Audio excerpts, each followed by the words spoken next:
জয় জগন্নাথ। নমস্কার সকলকে। আজকের সকালটা অন্য 5টা সকালের থেকে আলাদা। আজকে আমি এমন একটা জায়গায় যেতে চলেছি যেখানে গেলে মন প্রাণ একেবারে শান্ত হয়ে যাবে, যেখানে ভগবান নিজে ভক্তদের খাওয়ায়। হ্যাঁ, আমি যেতে চলেছি পুরী। পুরী যাওয়ার জন্য আমরা কটক থেকে যাত্রা শুরু করলাম।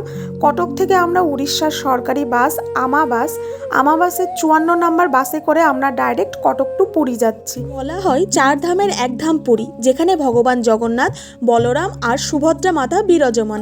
এটা শুধু একটা মন্দির নয়, এটা কোটি মানুষের বিশ্বাস। তাহলে চলো আজ তোমাদের ঘুরে দেখাই শ্রীক্ষেত্র পুরী, জগন্নাথ ধাম আর সমুদ্র। ভিডিওটি শেষ পর্যন্ত দেখো এবং লাইক শেয়ার কমেন্ট করতে ভুলো না যেন। আজ সকাল থেকেই শুরু হয়েছে বৃষ্টি আর বৃষ্টি। ভিজতে ভিজতেই পৌঁছে গেলাম জগন্নাথ দর্শনে। এই ভিজা শহরে লুকিয়ে আছে হাজার হাজার গল্প। বৃষ্টি ভেজা নীলচক্র, ভিজে ছাতা, চায়ের দোকান দেখতে দেখতে বাস ঢুকে গেল পুরীর রাস্তায়। মনে হচ্ছে ভগবান নিজেই মেঘ দিয়ে বৃষ্টির মাধ্যমে পুরী শহরে সবাইকে স্বাগত জানাচ্ছে। পুরীর রাস্তা মানেই আলাদা রং। বেনারসের রাস্তা সম্পর্কে, বেনারসের অলিগলি সম্পর্কে তো অনেক সাহিত্য, অনেক কথোপকথন আছে। তবে কখনো পুরীর জগন্নাথ মন্দির থেকে গুন্ডিচা মন্দির পর্যন্ত রাস্তা দেখবে, এই রাস্তাতেই পেয়ে যাবে তোমরা উড়িষ্যার ঐতিহ্য, সংস্কৃতি আর ভগবানের ধ্বনি। জয় জগন্নাথ। পুরীর অলিগলি থেকে শুরু করে বড় বড় রাস্তা পর্যন্ত সব জায়গায় একটাই ধ্বনি শোনা যায়, জয় জগন্নাথ, জয় জগন্নাথ।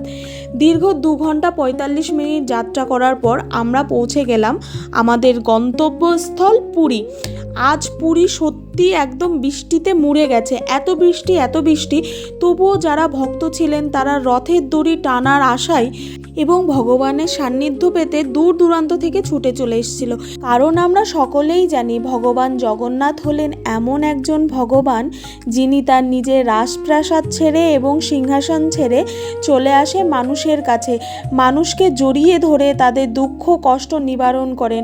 ভগবান জগন্নাথ হলেন কলিযুগের প্রাণ প্রতিষ্ঠিত ভগবান, যে শুধুমাত্র নিজে নয়, তার ভাই এবং বোনকে নিয়ে আনন্দের সহিত এই রথের দিন শুরু করবে তার মাসির বাড়ি যাত্রা। এবং এই আনন্দে সামিল হতেই তো লাখ লাখ মানুষের এই পুরীতে আসা আজ। রথের আগের দিন থাকার জন্য তেমন ভালো হোটেল না পেলেও মোটামুটি সুন্দর এবং পরিষ্কার পরিচ্ছন্ন রুম একটা আমরা পেয়েছিলাম, এবং সেটা একটু সমুদ্র থেকে দূরে ছিল। যেহেতু প্রত্যেকটা রুম বুকিং হয়ে গেছিলো, কোনো রুমই ফাঁকা ছিল না। চলো তোমাদেরকে ঘুরে দেখাই আমাদের রুমটা কেমন ছিল। রুমটা ছিল 2nd ফ্লোরে। এই দেখো গোপাল। 2nd ফ্লোরের একদম কর্নার সাইডে একটা রুম ছিল, খুব ছোট রুম। যেহেতু রুমের এত ক্রাইসিস চলছিল যে এক্সট্রাভাবে আর এটা নিয়ে আমি কিছু বলতে চাই না। রুমটা খুব সুন্দর ছিল এবং পরিষ্কার পরিচ্ছন্ন ছিল। এই যে বেড মেকিং প্রসেস খুবই সুন্দর ছিল, ভালো লাগছিল দেখতে। তারপর কি রেডি হয়ে গেলাম সমুদ্রে যাওয়ার জন্য। খুবই মিনিমাল ড্রেস, একটা ব্ল্যাক টপ, আর কিছুই নয়। সেইভাবে মেকআপ টেকআপ কিছুই করিনি। আসলে সমুদ্রে ঘুরতে যাব, এর আনন্দটাই আলাদা, আর কি বলবো। পুরীর সমুদ্র একদম অন্যরকম। ঢেউয়ের শব্দ, ঠান্ডা হাওয়া আর হাতে গরম চা। ব্রেকফাস্টে চা, সাথে ডাব, ব্যাস আর কিচ্ছু লাগে না। রথের আগের দিনের সকালটা এইভাবেই শুরু হলো। সকাল শুরু হলো সমুদ্রের পাড় থেকে দেখা ঢেউগুলো দেখে। এখানে ঢেউগুলো যেন আস্তে আস্তে কথা বলে। ঠান্ডা বালি ভেজা হাওয়া আর দূরে জয় জগন্নাথ ধ্বনি। সমুদ্রের পাড়টা দেখতে না খুব সুন্দর লাগছে। কিছু ভক্ত সমুদ্রে স্নান করছে, কেউ চুপ করে বসে আছে, কেউ শহরের কোলাহল থেকে অনেক শান্ত পরিবেশে এসে শুধু পরিবেশটাকে উপভোগ করছে। শুধু আছে শান্তি। সকাল সকাল সমুদ্রের ধারে এসে এই ছোট ছোট ঢেউগুলো দেখে মন একদম শান্ত হয়ে গেল এবং সত্যি নিজেকে ভীষণ ভীষণ লাকি মনে হচ্ছিল যে হ্যাঁ, রথের আগের দিন পুরীর পরিবেশ কেমন হয় তেমন দেখতে পারলাম, এবং রথের আগের দিন সমুদ্রের পরিস্থিতি, সমুদ্রের শান্ত স্নিগ্ধ পরিবেশ সেটাও দেখতে পেলাম। আসলে সমুদ্র না সত্যি মানুষকে যেমন দ্বিগুণ দেয় তেমন দ্বিগুণ নিয়েও যায়।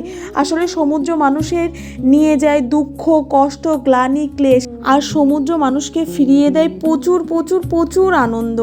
অনেক মানুষ সমুদ্রে আসে শুধুমাত্র নিজের আনন্দ মুহূর্তকে উপভোগ করার জন্য। আমাদের পশ্চিমবঙ্গের মানুষের কাছে পুরী একটা প্রধান ঘোরার জায়গা। আসলে দীপুদা দ্বীপদার মধ্যে পুরী সত্যি অন্যতম একটা ঘোরার জায়গা, যেখানে মানুষ একসঙ্গে সমুদ্র এবং ভগবান দুইজনকেই পাচ্ছে। স্কুলের ছুটি হলে বা গরমের ছুটি হলে সবাই তার পরিবারের সঙ্গে চলে আসে, কখনো ছোটোখাটো একটা ভ্যাকেশন কাটাতে পুরী চলে আসে সবাই, এবং অনেকে নতুন বিয়ের পরে ভগবান জগন্নাথের আশীর্বাদ নেওয়ার জন্য পশ্চিমবঙ্গ থেকে আসে। আসলে পশ্চিমবঙ্গ থেকে যে হাওড়া পুরী এক্সপ্রেসটা আছে, ওখানের টিকিট কাটার সময় বোঝা যায় যে পশ্চিমবঙ্গের কত মানুষ এখানে আসে। ওই ট্রেনের টিকিট কখনো ফাঁকাই থাকে না। যাই হোক, আমি অনেক কথা বললাম, এইবার তোমরা দেখে নাও আমি সমুদ্রের ঢেউয়ে কীভাবে আনন্দ করলাম।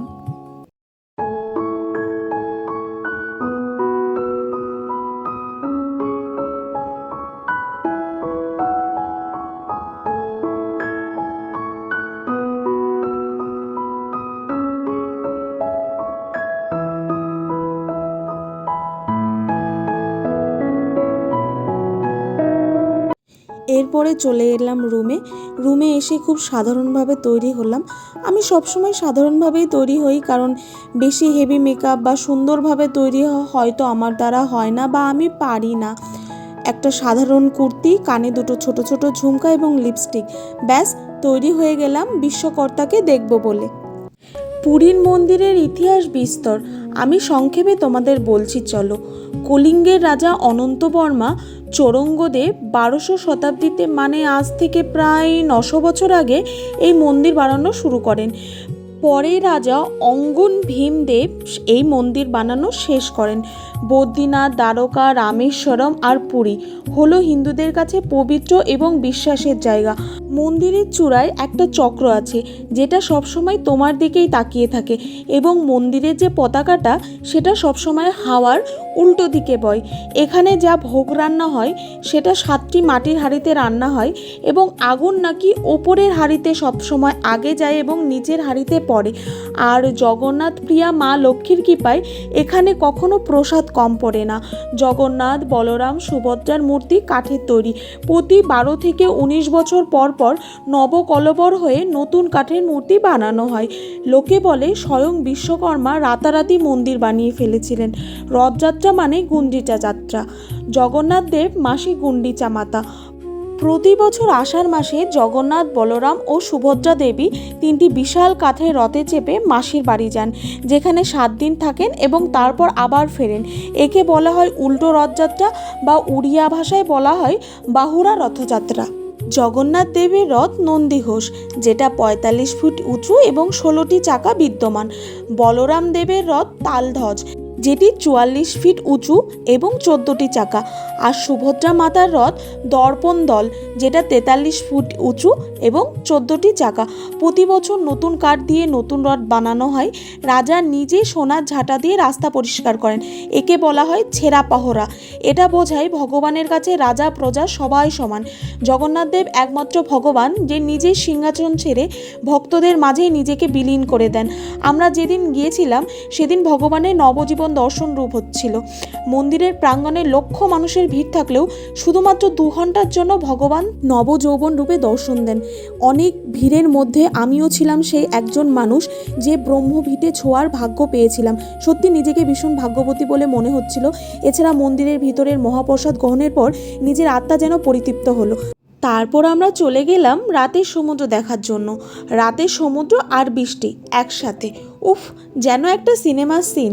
পুরীর সমুদ্র এখন একদম অন্যরকম। দিনের কোলাহল নেই, শুধু ঢেউয়ের গর্জন আর মাথার উপর টিপটিপ বৃষ্টি। সমুদ্রের জল আর আকাশের জল সব মিশে যেন একাকার হয়ে গেছে। রথের আগের রাত ভগবান যেন নিজেই প্রকৃতিকে দিয়ে আরতি করাচ্ছেন। সত্যি এই সময় যে এত সুন্দর লাগছে দেখতে। একদিকে সমুদ্রের গর্জন আর একদিকে অঝোর ধারায় বৃষ্টির শব্দ, এবং সাথে তো একটু বিদ্যুৎ চমকানি আছেই। এর সাথে সমুদ্রের ধারে সামুদ্রিক মাছের ভেসে আসা গন্ধ, শঙ্খ, ঝিনুক এইসব তো আছেই। আর এইরকম ঠান্ডা ঠান্ডা পরিবেশে 1 প্লেট মোমো। আমি তো মোমো প্রেমী মানুষ, যেখানেই যাই সেখানেই মোমো খাই। আর সমুদ্রের ধারে বৃষ্টি দেখতে দেখতে মোমো খাবো না, সেটা আবার হয় নাকি?